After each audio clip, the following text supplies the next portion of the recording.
അധ്യാപകർക്ക് കേറ്ററ്റ് പരീക്ഷ നിർബന്ധമാക്കിയതുമായി ബന്ധപ്പെട്ട പുനഃപരിശോധനാ ഹർജികൾ സുപ്രീം കോടതി തള്ളി. കേറ്ററ്റ് യോഗ്യത നേടാതെ അധ്യാപകരെ പുറത്താക്കണമെന്ന വിധിക്ക് എതിരെ നൽകിയ പുനഃപരിശോധനാ ഹർജികളാണ് കോടതി തള്ളിയത്.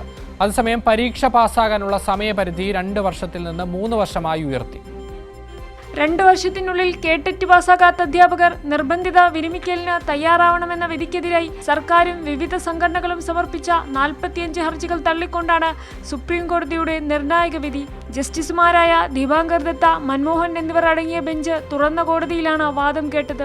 2012 മാർച്ച് 31 മുൻപ് സർവീസിൽ പ്രവേശിച്ച അധ്യാപകർക്ക് കേറ്ററ്റ് നിർബന്ധമാക്കരുതെന്നും വിരമിക്കുന്നതുവരെ തുടരാൻ അനുവദിക്കണമെന്നുമായിരുന്നു ഹർജിക്കാരുടെ പ്രധാന ആവശ്യം.